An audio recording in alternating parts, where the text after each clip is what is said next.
Bismillahirrahmanirrahim. Assalamualaikum warahmatullahi wabarakatuh. Sahabat desa, jumpa lagi bersama kami di podcast kesayangan Anda, podcast Desa Bantarsari. Kali ini alhamdulillah telah hadir bersama kami tamu istimewa, yakni beliau adalah Rektor Politeknik Digital Boas Indonesia. Kita sapa terlebih dahulu. Assalamualaikum Pak Rektor. Waalaikumsalam warahmatullahi wabarakatuh. Gimana kabarnya Pak Rektor? Alhamdulillah sehat ya, keluarga juga sehat ya? Keluarga sehat. Alhamdulillah. Ini pertama kali datang ke Bantarsari ya? Ya, padahal tetangga. Padahal tetangga ya. Tapi pernah dengar-dengar ya tentang Desa Bantarsari, pernah dengar-dengar ya? Ya itulah yang diobrolkan yang tadi. Oh iya. Tapi detailnya belum. Belum. Ya. Apa kesan pertama tuh datang ke Bantarsari? Ibunya di kompak-kompak ya. Masyarakatnya kompak-kompak ya. Iya. Alhamdulillah ya, mudah-mudahan ini kebersamaan ini memberikan berkah ya bagi Desa Bantarsari ke depannya. Amin amin. Baik sahabat desa, kita akan ngobrol sama Pak Rektor terkait dengan kolaborasi kerjasama sinergitas antara desa dengan kampus. Nah ini saya kira tema yang menarik bahwa di Indonesia ini ada 74.961 desa Pak Rektor. Seluruh Indonesia. 74.000 Iya, ya? 74.000. Di Jawa Barat ini ada 5.315 desa. Di Kabupaten Bogor ada 416 desa, 19 kelurahan. Ya. Jadi kan jumlah desanya banyak banget begitu ya.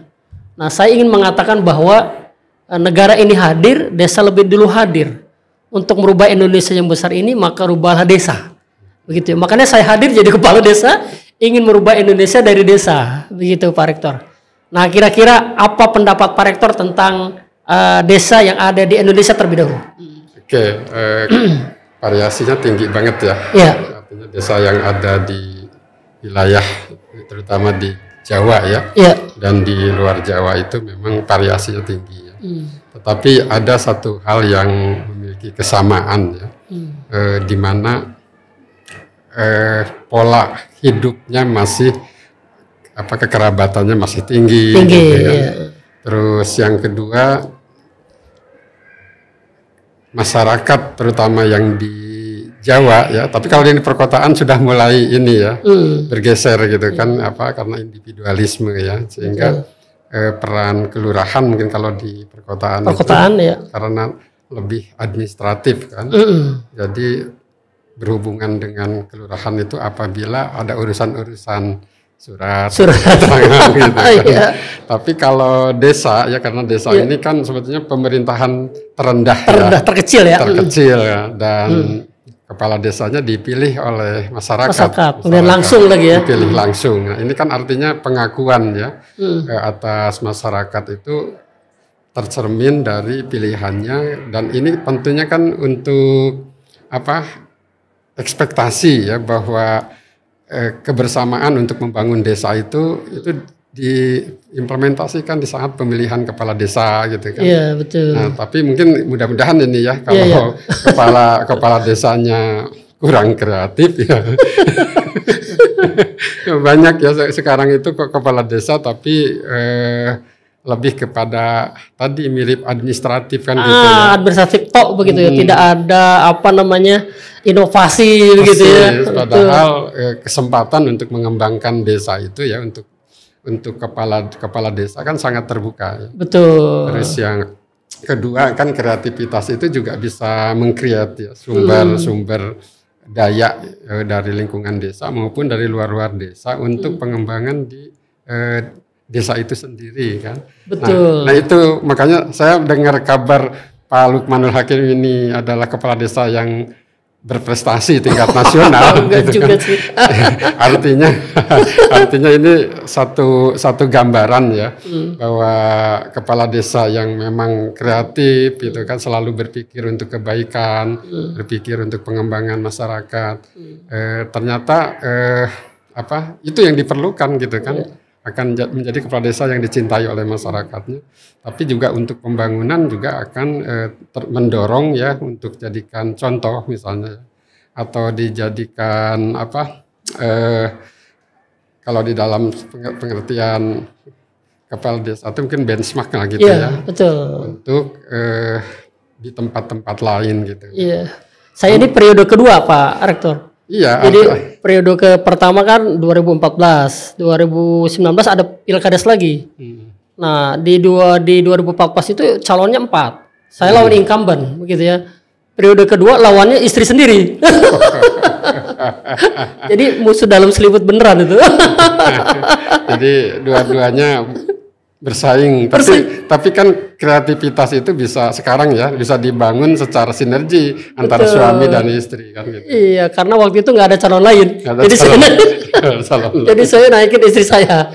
Karena persyaratan pilkades itu harus ada lawan. Nah, nggak boleh jadi ya. Betul. Jadi pilkades Bantarsari kemarin dibuat fun, nyaman begitu ya, dan adem gitu ya. Kemudian begini Pak Rektor, jadi kan desa itu memiliki sesungguhnya resources yang luar biasa ya, dasar. Tapi kan desa itu tidak bisa sendiri gitu.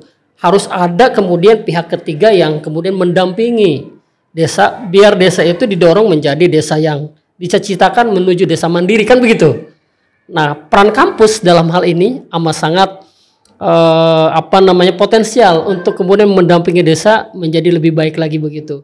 Nah kami Desa Bantarsari amat sangat bersyukur nih. Kami didatangin oleh Pak Rektor langsung gitu. Dulu yang bicara narasumber pertama itu di sini Bupati Pak, Bu Ade Yasin ya di sini. Kali launching terkait dengan podcast. Nah sekarang didatangi oleh Pak Rektor langsung begitu ya. Ini sebuah kebanggaan begitu Pak. Kira-kira apa yang kemudian kita bisa sinergikan bersama gitu Pak? Ya. Kalau kita telusuri ya sejak kelahirannya perguruan tinggi itu kan harusnya ya. Tadi saya menempatkan perguruan tinggi sebagai masyarakat sebagai ibu kandung. Ibu kandung dari kampus. Karena kampus itu cerminan ya. Kalau di dalam dulu kan suatu analisis ya bahwa proses perubahan itu muncul dari kampus, tapi inisiasi-inisiasi yang muncul di kampus itu menggambarkan ya. Itikat perubahan sebetulnya yang muncul dari masyarakatnya gitu. Nah kalau kampus dengan masyarakat tidak sinergi, maka ide-ide perubahan apapun gitu kan, iya betul, itu tidak akan berdampak gitu kan. Betul. Jadi harusnya ini suatu keharusan kita kembalikan kembali kampus itu menjadi bagian tidak terpisahkan dari masyarakat gitu kan. Nah cuman mungkin gini. Kampus kan ada pengembangan keahlian ilmu dan teknologi. Ya. Nah, sementara masyarakat juga proses dinamis ya, betul. Karena respon terhadap lingkungan itu masyarakat juga cukup tinggi. Ya. Nah, kedua-duanya sebetulnya harusnya saling mengisi. Gitu kan.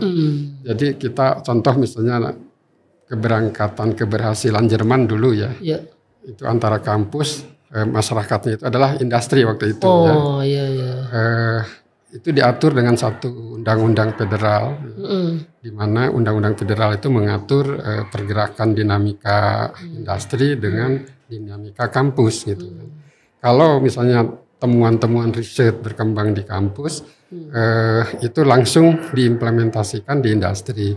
Nah, tapi di saat industri juga ada proses penguatan teknologi itu juga di-share ke kampus. Jadi dua-duanya saling melengkapi dan akhirnya membuktikan bahwa Jerman menjadi negara maju dalam waktu 20 tahun kan gitu kan. Dan itu, Indonesia juga bisa kan sesungguhnya. Mestinya bisa. Nah, sekarang kampus kan berperan di situ mungkin pendekatannya akademik, kampus industri, bisnis, dan community. Mungkin kita ABC aja dulu gitu ya. Betul. Jadi sinerginya adalah sinergi akademik, bisnis, dan community. Masya Allah. Ditambah plus C, kolaborasi. Betul. Kan sekarang dua hal yang selalu kita lakukan, transformasi dan kolaborasi. Dan desa juga tidak bisa sendiri gitu Pak. Maka hadirnya BOAS yang kebetulan ada di wilayah Desa Bantarsari begitu Pak ya. Ini BOAS ini kira-kira sudah berapa lama Pak berdirinya gitu? Nah ini kan kampus muda ya. Di Jawa Barat itu kan ada sekitar 450 ya perguruan tinggi. Jawa Barat dan Banten. Nah, mungkin kita posisinya ke 446 gitu. Kalau dilihat dari urutan ya. Tetapi kita sudah berbicara dengan LLDikti, bahkan support LLDikti sudah 3 kali datang ke kampus ya. Karena kita punya roh ya, teknologi yang kita bangun adalah digital, dan ini menjadi kebanggaan Jawa Barat, dan harapannya nanti menjadi ikon Jawa Barat. Betul. Ya. Nah, dan juga secara nasional kita sudah masuk di dalam list sinergi antar perguruan tinggi secara nasional, terus wilayah Jawa Barat gitu ya. Jadi nanti anak muda yang lincah dan kreatif lagi gitu. Aduh, luar biasa sekali nih. Pak Rektor, kan kita tadi sudah melakukan MOU ya, kerjasama antara Desa Bantarsari dengan Politeknik Digital BOAS Indonesia. Buat kami itu sebuah kebanggaan begitu ya, desa bisa kerjasama dengan kampus begitu ya. Nah, kami amat sangat berharap bahwa dengan segala keterbatasan desa, dengan segala kekurangan desa, apalagi kita bicaranya hari ini tentang digital gitu loh, maka kami butuh juga gitu supporting dari kampus begitu, dalam hal ini terkait dengan Politeknik BOAS begitu, Digital BOAS Indonesia. Iya, kita kan punya rumusan-rumusan ya dengan kawan-kawan tentang bagaimana misalnya pengembangan desa kan, dengan program Desa Emas, Pak Opoy dan lain-lain gitu. Betul. Nah, tapi yang belum tersentuh adalah bagaimana digitalisasi desa ini ya, menjadi misalnya gini, dalam membangun sistem informasi desa ya. Yeah. Resource yang ada di desa itu kan banyak ya.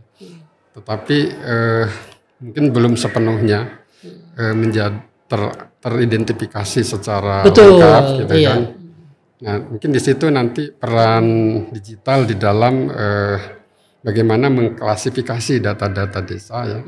Dan itu nanti bisa menjadi bahan kepala desa ya, untuk misalnya menyusun rencana-rencana pengembangan dan lain-lain. Tapi juga bisa menjadi sumber informasi masyarakat sendiri ya. Betul. Nah, mungkin ada media nanti kalau kemarin sih diobrolkan semacam videotron gitu ya, betul, yang bisa menggambarkan misalnya Desa Bantarjati hari ini, Bantarsari hari ini, Bantarsari hari ini, gitu kan. Terus kalau misalnya ditanya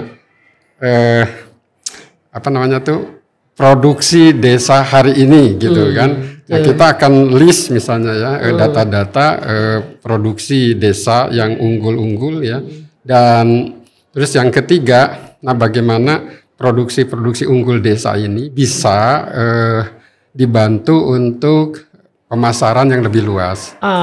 Jadi kita akan dorong misalnya nanti membangun startup ya. Nah, mahasiswa nanti bisa terlibat di dalam proses pembangunan startup itu dengan pendekatannya digital marketing misalnya. Digital marketing. Tapi prakteknya mirip marketplace, ya, di mana nanti mungkin kita set up ya, kira-kira kalau kita list di desa ini produk-produk potensial yang dikembangkan oleh masyarakat. Terus yang kedua nanti didampingi teknik produksinya ya, supaya memiliki standar mutu yang sama gitu kan, sampai ke packagingnya, brandingnya gitu kan. Nah, itu akan dimasukkan ke dalam sistem yang dibangun ya. Ini yang nanti mahasiswa akan menyiapkan informasi melalui berbagai media sosial ya, konten-konten yang akan memasarkan produk. Dan menurut teori kan bisa di cluster ya, itu informasi itu kita batasi kan Jabodetabek misalnya gitu kan. Nah, konten-konten itu nanti di set up juga proses order ya, pemesanan gitu kan. Nah, terus kita juga punya prodi yang nanti nanganin logistik gitu kan. Nah, prodi ini nanti akan bertindak untuk salah satunya ya, membangun pola transformasi desa antar desa untuk kegiatan-kegiatan yang sifatnya produktif. Misalnya sekarang kan pakai ojol ya, tapi kan itu juga mahal kan. Betul. Nah, sementara teman-teman di desa juga kan banyak ya yang memiliki fasilitas itu. Nah, kita gabung bikin satu sistem distribusi yang bisa menjangkau semua produk-produk yang ada di sini untuk sampai kepada sasaran market yang diinginkan. Nah, mahasiswa bisa membantu membangun sistem itu gitu kan. Luar biasa sekali Pak Rektor. Jadi kan ini sesuai juga dengan cita-cita kami begitu ya. Yang disebut dengan smart village gitu ya. Kita ingin semuanya berbasis digital begitu ya. Masyarakat teredukasi begitu ya. Sehingga juga ekonomi meningkat kan begitu. Maka amat sangat bagus sekali ini kalau kemudian program ini bisa terrealisasi nih.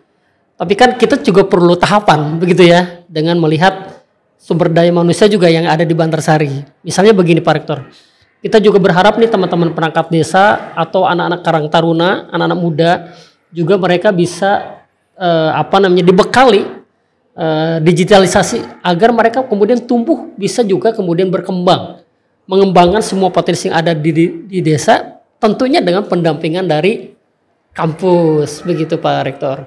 Nah kan ini kira-kira kan kita perlu ada tahapan membuat pelatihan gitu ya, membuat bintek untuk mereka sehingga mereka pun kemudian punya keahlian begitu ya.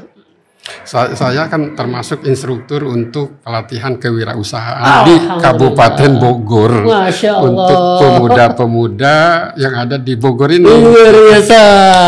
Dan untuk periode tahun ini ada 2 angkatan 120 kali 2, 240 mewakili seluruh kecamatan. Nah, saya akan coba usulkan untuk tahun depan supaya dari Bantarsari ini akan ada peserta yang masuk ke situ. Alhamdulillah. Ya. Mudah-mudahan nanti dari sini bisa ikut bergabung. Nah, tapi yang akan berangkat kan tentunya adalah ya mungkin tadi istilah Karang Taruna ya. Iya. Pemuda-pemuda yang sudah punya kreasi. Ya, dibekali tadi kemampuan digital ya bareng-bareng dengan mahasiswa gitu kan.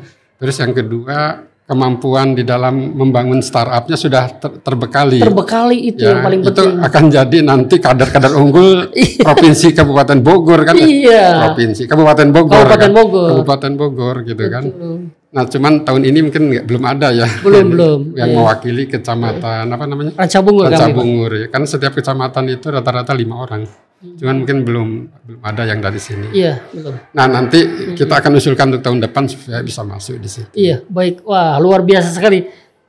Saya kira ini sebuah kolaborasi yang menarik dan luar biasa buat kami. Sekali lagi, ini menjadi sebuah kebanggaan hadirnya Politeknik Digital BOAS Indonesia untuk kemudian masuk ke wilayah desa kami dan memang berada di wilayah desa Bantarsari begitu ya. Jadi mohon maaf Pak Rektor kalau nanti kemudian kami banyak berkunjung ke kampus begitu ya untuk kemudian lebih detail dan konkret terkait dengan kerjasama yang kita bangun ke depannya insya Allah. Iya, karena ini kan rumah Pak Lurah, Kepala Desa juga kan Bantarsari ya. Kapan saja silahkan ya kita kalau pas waktunya ketemu bareng-bareng kita diskusi akan lebih detail lagi, termasuk tadi mungkin mahasiswa, dosen kan ada program juga yang sama-sama dengan masyarakat sini ya untuk termasuk salah satunya yang ini yang untuk videotron mungkin nanti kita bangun bagaimana membangun sistem informasi desa ya. Nah itu informasi berkembang mungkin nanti melalui podcast berkelanjutan gitu ya. Iya, dengan tema-tema. Dengan tema-tema yang akan dirumuskan sambil jalan gitu. Tapi mungkin nanti temanya juga mungkin didiskusikan dulu dengan kepala desa ya biar kalau memanah itu tepat sasaran gitu. kena gitu kan. Jadi apakah by sesi ataupun akumulasi sesi mungkin kita punya target misalnya kira-kira dalam minggu ini targetnya apa, minggu berikutnya sehingga kalau dilakukan dalam 6 kali podcast itu nanti outputnya seperti apa gitu. Nah di sini potensi kerajinan, potensi pengolahan produk pertanian. Mungkin itu juga akan kita ekspos ya, mungkin nanti melalui mahasiswa. Betul. Kita ada potensi jambu kristal kan begitu. Itu jambu kristal misalnya dan lain-lain gitu kan. Yang tentunya nanti mengarah kepada membangun nilai tambah yang lebih tinggi gitu kan. Jadi selama ini kan jambu kristal itu dijual gelondongan gitu. Nah kira-kira nanti diketemukan satu teknologi tertentu pengolahan ya, produknya awet tapi nilai tambahnya tinggi misalnya gitu. Nah itu mungkin bisa dirumuskan sambil jalan nanti. Betul, Pak Rektor. Ya seperti kita juga buat namanya teh dari daun jambu ya. Ya mungkin itu juga kita akan kembangkan lah ya. Dan produk-produk turunan lainnya insya Allah. Baik sahabat desa, perbincangan kita cukup menarik dan luar biasa. Masih ingin berlama-lama bersama Pak Rektor ya. Pak Dr. Iwan Rizwan di MSI, beliau adalah Rektor Politeknik Digital Boas Indonesia yang hari ini hadir bersama kami di Desa Bantarsari. Semoga pertemuan ini memberikan manfaat yang besar khususnya untuk Desa Bantarsari dan kita semuanya yang ada di Indonesia, begitu ya. Terus berkarya, terus berbuat, terus berikan kontribusi nyata untuk Indonesia dari desa untuk Indonesia. Assalamualaikum warahmatullahi wabarakatuh. Assalamualaikum warahmatullahi wabarakatuh.